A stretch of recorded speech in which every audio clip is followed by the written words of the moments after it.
found in you.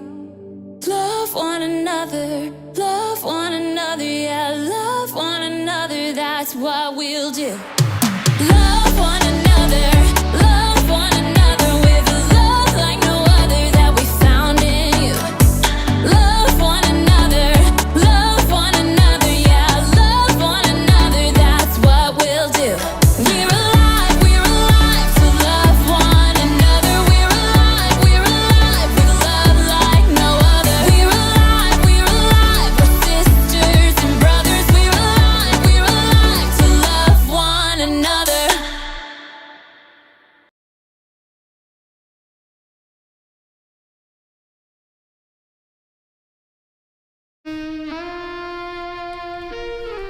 May 2025. They walked into my office like a group of really cool kids, cause they were. Hey there, gumshoes. Welcome to Story Lab. This week, we're taking a look at the investigation of some talents, some that were used and some that never saw the light of day. Hey, that's really great, man. Keep practicing.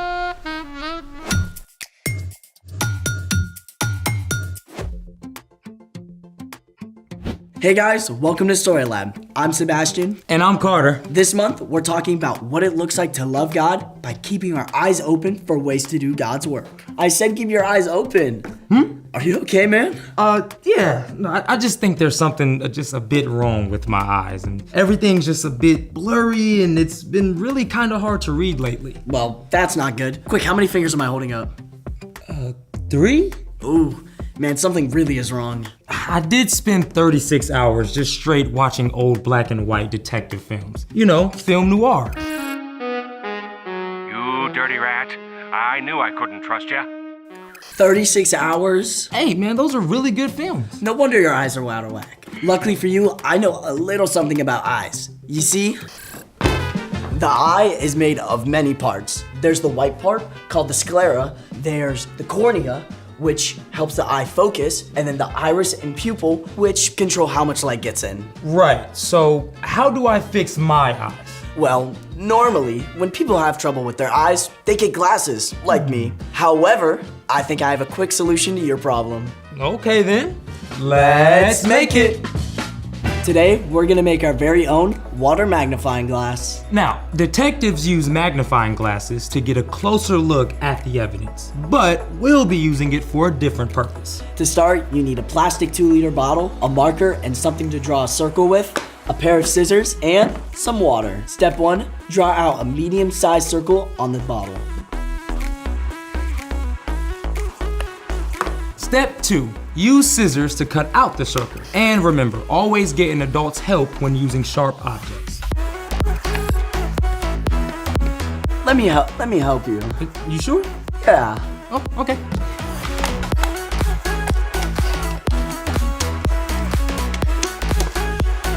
Step 3, put a little water into the cut piece of plastic. Careful not to spill. Let me help you with that. Right here. Thank you. Perfect. Are you sure? Is that enough? Yeah, and voila, that's our water magnifying glass. Wait, that's all there is to it? Yeah, that's it. Now, let's refocus your eyes. I'm so ready. All right, I'm gonna show you a few objects. You ready? Okay, I'm ready. All right, what do you see? A ball? All right, now let's use the magnifying glass and look closer. Okay. Okay, well, it's round and it has a really bumpy texture. It could be, it's an orange, the fruit. Yeah, you got it right. Okay. Now, how about this one? A rock of some sort? All right, let's look closer. Okay. Okay, so it's not really a normal rock, I see. It has this weird, like, shell pattern. Okay. It's a fossil, right? Yeah, you got it right. Yes. All right, now, the last challenge. Are you ready? I'm ready. All right, super hard. Let's do it. All right, what do you see? Oh, this is tricky. It's like pinkish with all like these white dots all over it. All right, let's see if you can get this one. Okay, magnifying glass activated. Okay, so it's has like this smooth texture with like all these white dots over it. It has a sweet smell. Okay. Based on my deductions, it can only be a strawberry cake pop. Boom, you got it right. Yes! I did it! And to be honest, my eyes feel so much better. Well, I figured you just needed something to help you focus. Though, maybe lay off the movie marathons until your eyes are rested. Thanks. Though, I still love my detective stories. Well, speaking of stories, it's time for... The story before the story. Today, we're in the book of Matthew. Near the end of the book, Matthew recorded details from the final week before Jesus died and returned to life. After riding into Jerusalem on Palm Sunday, Jesus went up to the Mount of Olives. There, he told his followers stories or parables that explained what the kingdom of God is like. Parables use everyday objects and situations to share a deeper truth. The stories Jesus told help people think for themselves, make connection, and remember what he said. Which is where our story starts. Take it away. Hey everyone, I'm Padma. Hope you've got your magnifying glasses because today's story has us searching for something that should have never been hidden. Jesus knew that he didn't have much time left with his followers before he would give up his life. So, when he went up to the Mount of Olives, he told his disciples several parables, including this one. Here is what the kingdom of heaven will be like. If Jesus told the story today, it might sound something like this. A rich man was leaving on a long journey. He sent for his servants and handed each of them some money to take care of while he was gone. To the first servant, he gave 5 talents, or bags of gold. To the second, he gave 2 talents, and to the third, he gave 1 talent. The servant with 5 bags of gold went out at once. Would you like to invest in my new bakery? I call it Dinah's Babka, and etc. for all your baked good needs. Sure. The first servant put the money to work and earned 5 more bags of gold. The servant with 2 bags of gold also found a wise way to use the money he was given. I got a hot business tip. Indoor plumbing. It's all the rage in Greece. I'd invest in that. This servant put his 2 bags of gold to work and earned 2 more bags of gold in return. But the servant who had received 1 bag of gold went and dug a hole in the ground. Then he hid his master's money. After a long time, the master of these servants returned. Let's see what you've earned with my money. The man who had received 5 bags of gold handed over all the extra gold he had earned. Master, you trusted me with 5 bags? See, I have earned 5 bags more, and a discount on babka. Oh, you have done well, good and faithful servant. You have been faithful with a few things. I will put you in charge of many things. Come and share your master's happiness.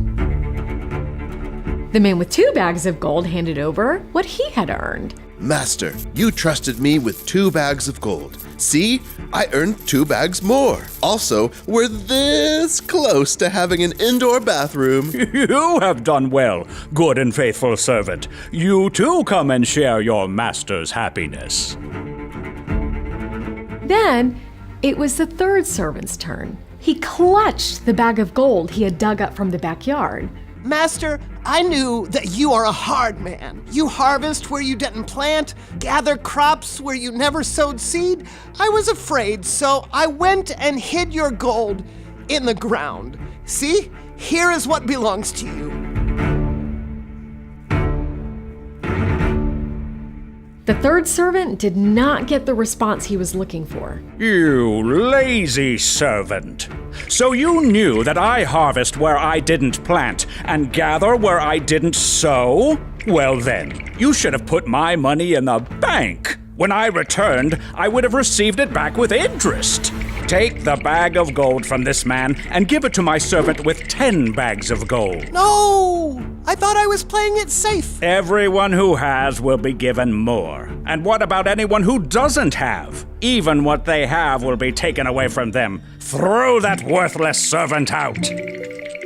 Whoa! Sounds intense, right? But what Jesus wanted the disciples and us to hear is simply this. The story was talking about talents in terms of money, We may not have much money, but God has given each of us unique talents and experiences, whether it's a lot or a little, and we're responsible to use what we've been given to make a difference in the world around us. The end. Yikes, I wonder what I would have done with a whole bag of gold. Yeah, I mean, it's easy for us to say that we would have done something amazing with it. But honestly, I don't know. Well, the story is really about whether the servants were willing to use what they'd been given in the first place. So, what's our part in the story?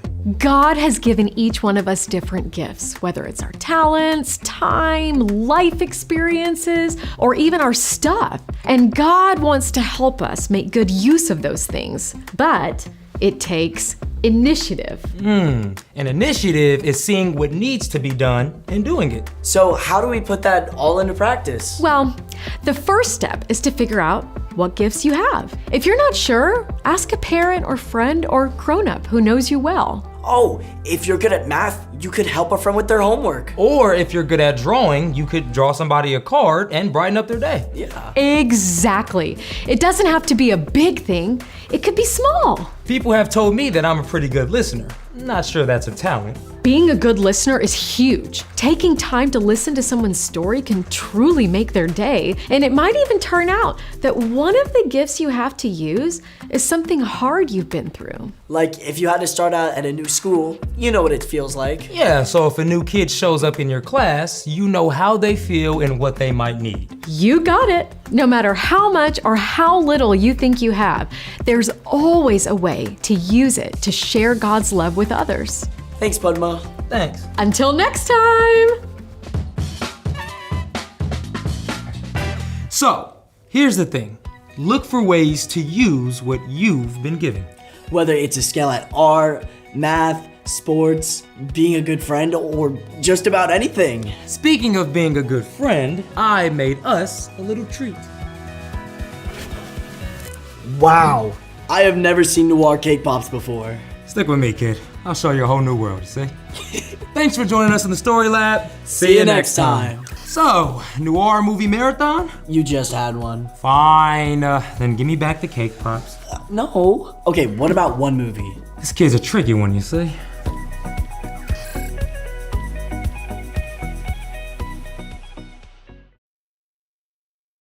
Okay, what's the plan?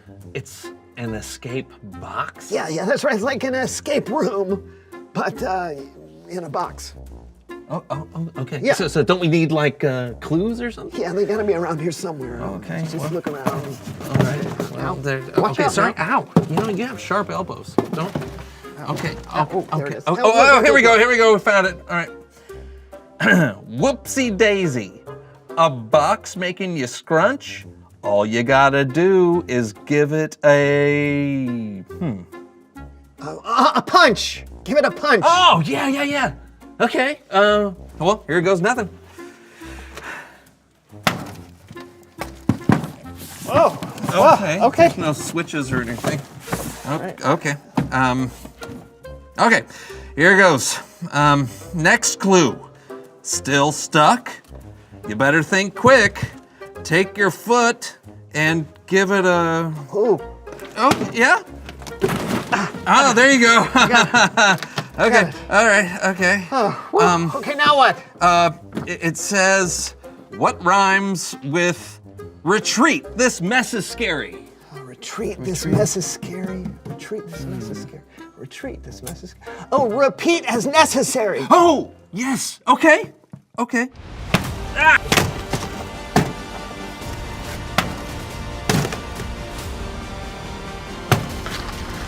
Did we win?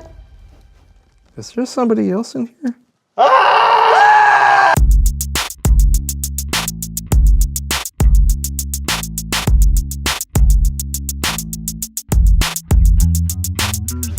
Hey everyone, I'm John. I'm Brandon. And welcome to the So-and-So Show! Hey John, what pray tell is this box of I'm yours? cleaning out my closet and none of this stuff has any use anymore. What's this trophy for? Oh, it was for the robotics championship. Ooh, you won the robotics championship? No, No, so it's like what, a participation trophy? I didn't even participate.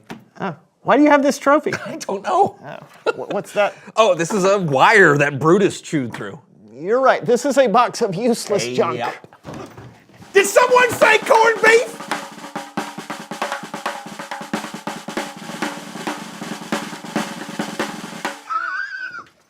Leonard!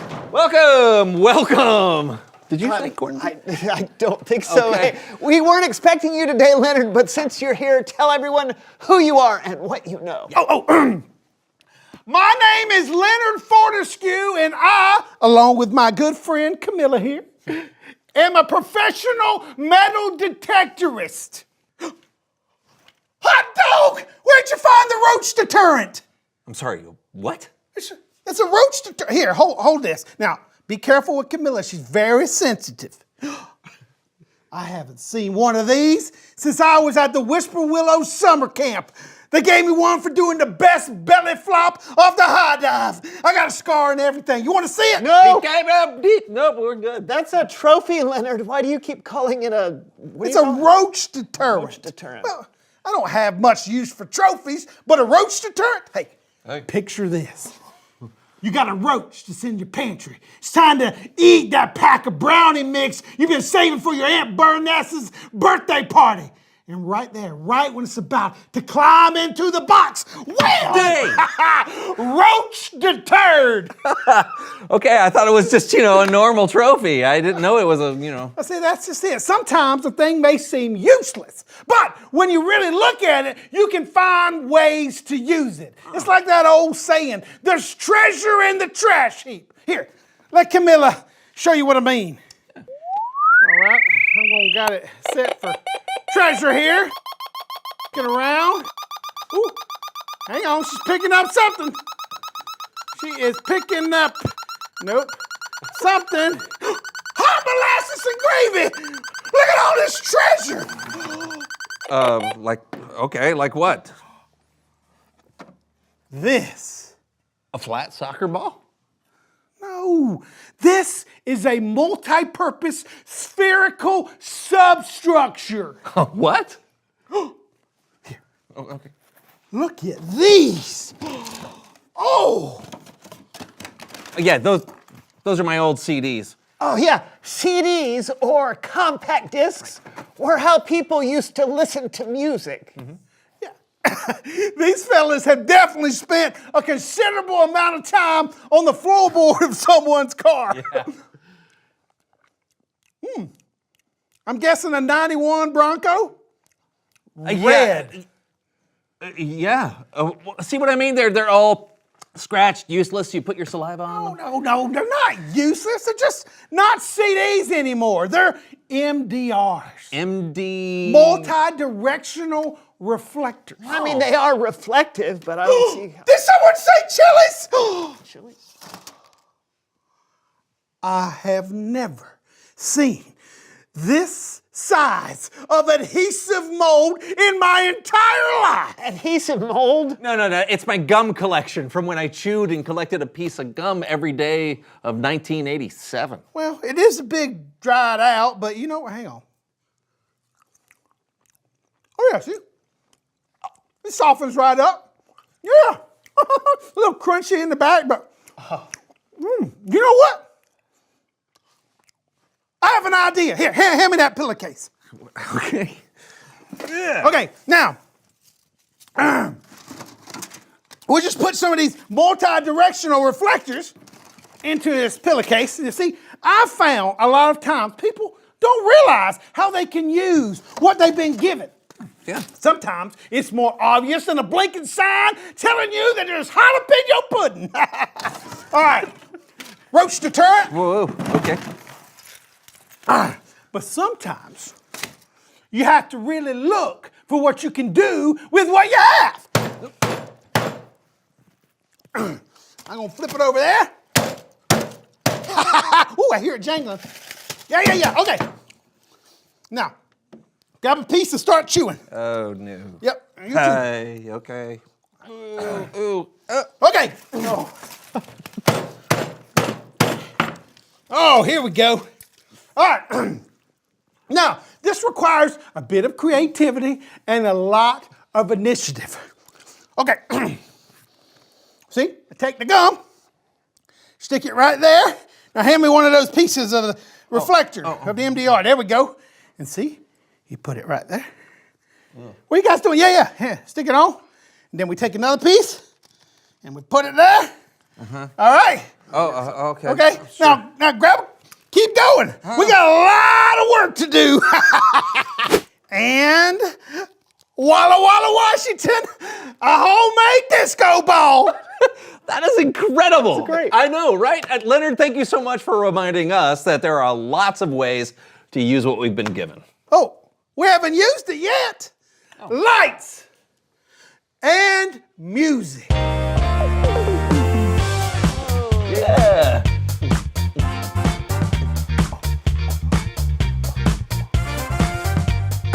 It's Bible story time with Kellen.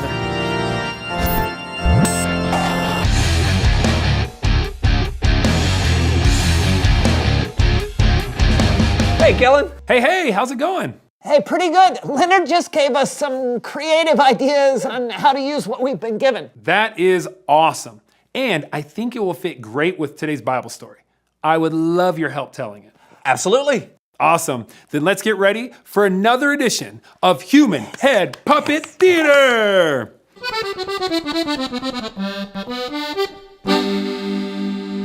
Now, our story today is from the book of Matthew. It's a parable Jesus told. Now, a parable is a story that has bigger meaning. It was one of Jesus' favorite ways to talk about God and how we should love God and the people around us. Jesus told about a man going on a journey who called in his 3 servants. Charles! Oh. Yes, you called, sir. I am going on a long journey. Oh, that's wonderful, sir. I will do my best to take care of your estate. I've always been able to depend on you, Charles. Well. I want you to take care of these 5 bags of gold while I'm away. Here we go. Alley-oop. Catch. Oh, I'll pick those up later, sir. Of course. Yes, these are very heavy bags of gold. That is all. Kurt! You called, sir. I am going on a long journey. Oh, that's what Charles said. Said he gave him 5 bags of gold, too. Hey, excellent choice, sir. Charles is a smart fellow. He'll take care of that gold. I would like for you to take 2 bags of gold. What? Here you go.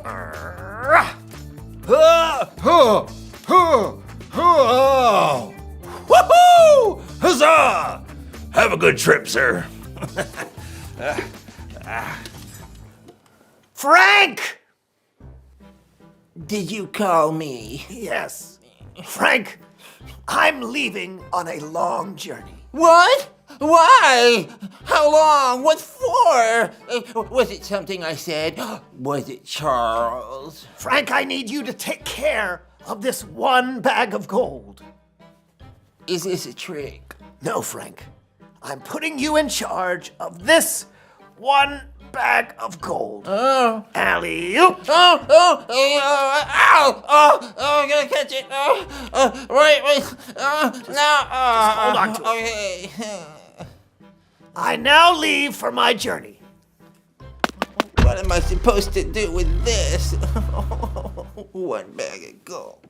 So the man gave his 3 servants bags of gold, each according to their ability.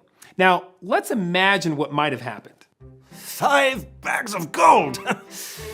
What should I do to take care of this gold? Oh, well, I've always had a talent for cooking. That's it. I'll use the gold to open a restaurant.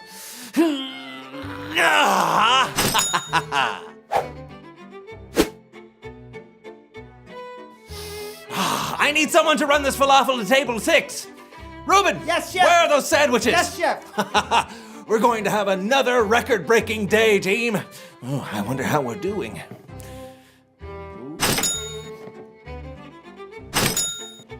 Woohoo! The first servant took his 5 bags of gold and turned them into 10. He used what he was given in a responsible and helpful way. And the second servant, 2 bags of gold, 2 bags of gold. It's gotta be good. Come on, think. I've got it! I'm a really good builder. I'll use the gold to buy materials to build a boat! Woo!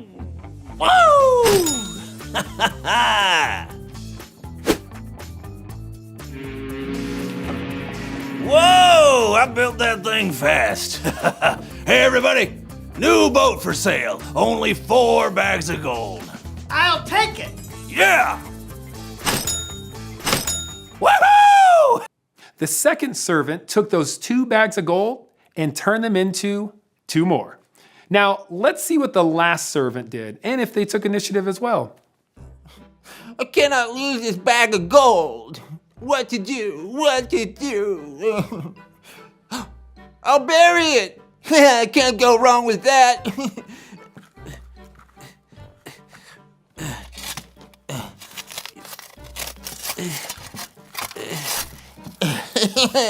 Safe and sound.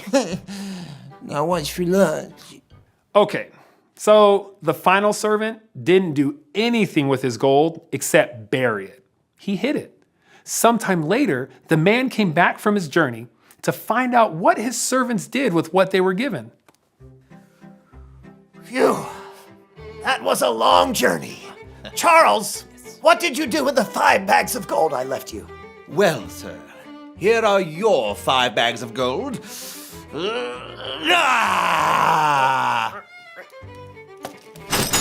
And here are the 5 more I earned for you.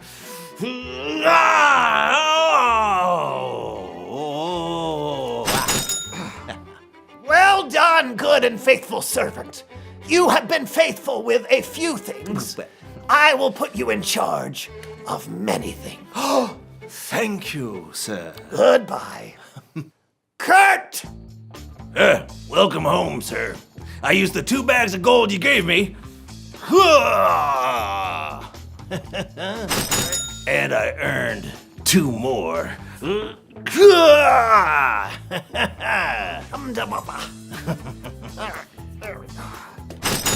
Well done, good and faithful servant. Thank you, sir. Wow, this has been such a good day. Frank! Yes, What did you do with the 1 bag of gold I gave you? I buried it. I don't understand. Well, I know that you're very strict, so I was afraid. That's why I buried the gold, but here it is. You lazy servant! If you knew I was strict, you should have put the money in a bank. At least then it would have made interest. Give me that bag of gold. Oh!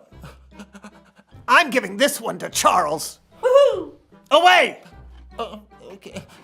You want me to use Get, it? no, just leave. Okay. That's what Jesus' parable might have looked like if he told it today. But what does it mean for us? I think Jesus was saying that God wants us to use what we've been given. Now, maybe we haven't been given bags of gold, but God has given us all time, talents, energy, and plenty of other things. If we don't use what God has given us, we're like that servant who just buried his gold in the ground. So choose to use what you've been given. The end. What a great story. Yeah, Jesus had a way of helping us to understand things through story. I wonder why the man in the story gave his servants different amounts of gold. I think maybe it's a reminder that we've all been given different things, different talents and abilities that we can use to help others. We just have to take initiative to do it. That's great. Thanks, Kellen. My pleasure. I'll see you guys next time. Later. You know, it's cool to know that God has given us all something we can use. We're all like a flat soccer ball and broken CD waiting to be turned into dazzling rays of light. Yeah. We just have to figure out how to use what we've been given. Then reveal the question. how can you use what you've been given? Yeah, because we've all been given a lot. Maybe it's a talent for art or music. Or the ability to play sports or solve complicated math problems. Yeah, you might be a good listener, or you might be the kind of person who can help people understand things in new ways. Knowing what you've been given is the first step. The next step is actually using it. Don't hide it like the servant who buried the gold. Yeah, use what you've been given to show others love and make the world around you look a bit more like God intended. That's all the time we have for the show today, but we'll see you next time on The So-and-So Show. Yeah, we will. Oh. No, thank you. Man, That's my own spit. I think there's some jalapeno gum in there. Did you chew some of that? Man, that's spicy. I didn't. Yep. Woo! Can you blow a bubble? No. I was the blowing bubble champion of 1998. I got a crazy scar from that.